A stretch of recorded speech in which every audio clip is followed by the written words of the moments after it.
Welcome to Documentary Reel, your home for exploring the world's greatest mysteries. Today, we're journeying deep into the chilling Ural Mountains to uncover the truth behind one of history's most perplexing and tragic events. In the dead of winter, 1959, 9 experienced hikers set out on a challenging expedition in the northern Ural Mountains of the Soviet Union. They were young, athletic, and well prepared for the harsh conditions awaiting them on the slopes of Kholat-Syakhl, a mountain whose name ominously translates to Dead Mountain in the local Mansi language. They never returned. A search party was dispatched weeks later when the group failed to send a prearranged telegram signaling their successful completion of the route. What they discovered on the desolate, snow-swept mountain has baffled investigators and intrigued the public for over 60 years. The search team first found the group's tent, bizarrely abandoned.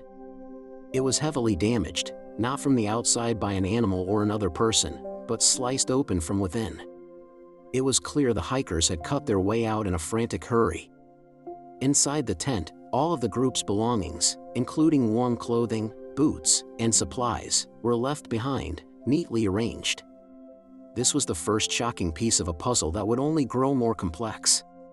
Why would seasoned hikers flee the relative safety of their shelter into the brutal, sub-zero wilderness without proper protection? Following a trail of footprints leading away from the camp, investigators made their first grim discoveries. The tracks showed people who were barefoot, wearing only socks, or a single boot. They led down the slope toward a dense forest nearly a mile away.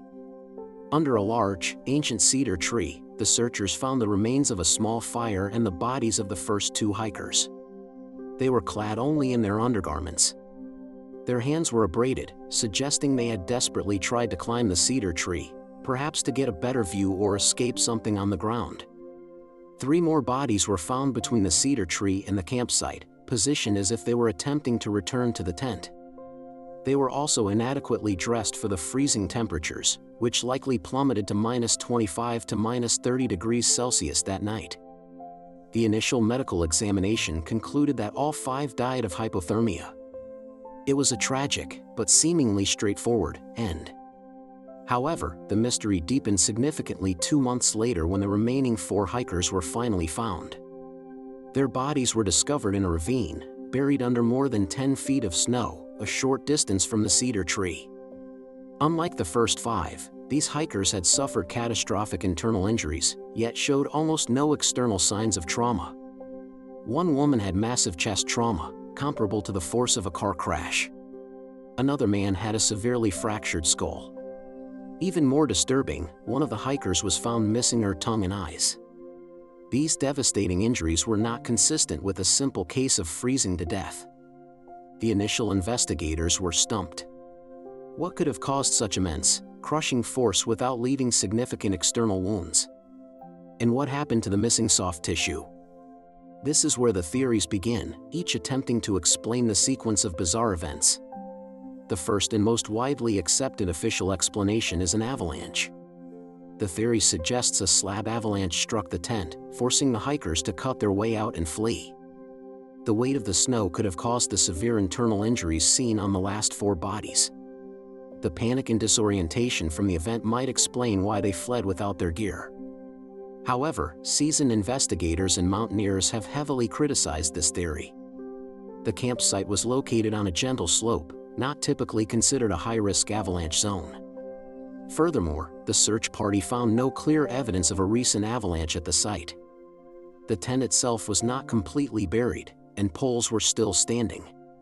The footprints leading from the tent were also orderly, not indicative of people chaotically tumbling down a slope in a wave of snow. It seemed they walked away from the tent under their own power. If not an avalanche, what else could have driven them into the deadly cold? This leads us to the theory of military involvement. During the Cold War, the Ural Mountains were a known site for secret Soviet weapons testing. Could the hikers have accidentally stumbled upon a clandestine military exercise? Some speculate that a secret weapon, perhaps a concussive or infrasound device, could have caused the internal injuries and induced a state of irrational panic, compelling them to flee their tent. This theory gained traction when members of another hiking group, about 30 miles south of the incident, reported seeing strange orange spheres or lights in the sky on the same night the Dyatlov group perished. Could these be related to a missile test or some other aerial phenomenon? The official investigation at the time cryptically concluded that the hikers died as a result of a compelling natural force they were unable to overcome. The files were then classified and sealed for decades, fueling further speculation about a government cover-up. What about the strange lights in the sky? This has opened the door to more unconventional theories. Some have proposed that the hikers encountered something not of this world.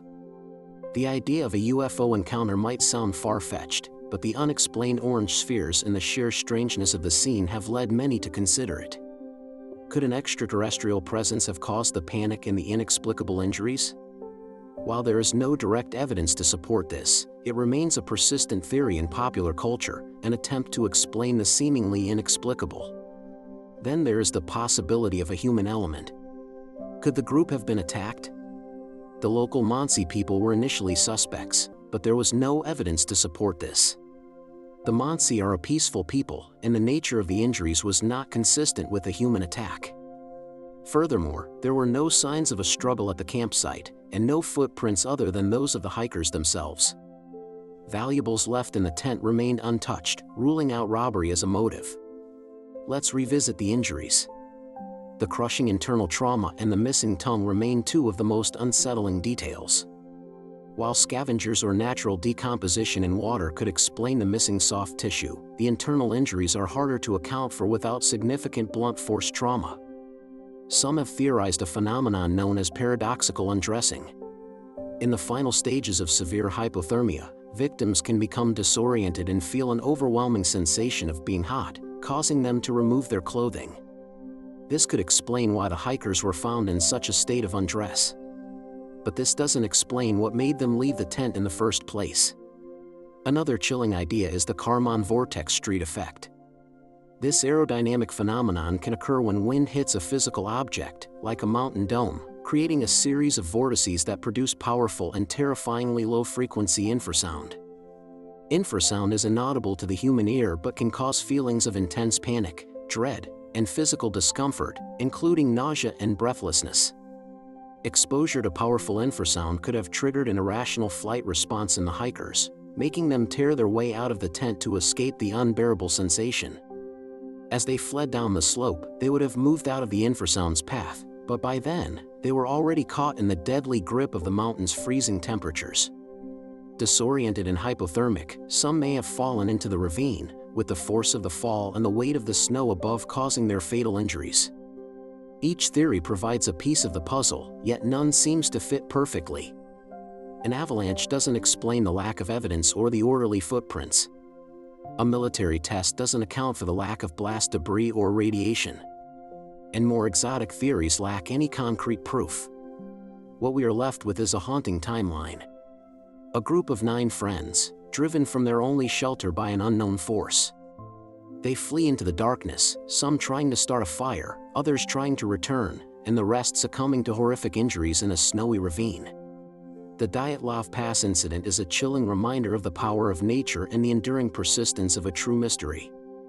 Over 6 decades later, the silent slopes of Dead Mountain still hold their secrets, leaving us to wonder what truly happened on that fateful, terrifying night. Thank you for joining us on Documentary Reel. If you find these historical mysteries as fascinating as we do, please subscribe to our channel for more deep dives into the unknown. We'll see you next time.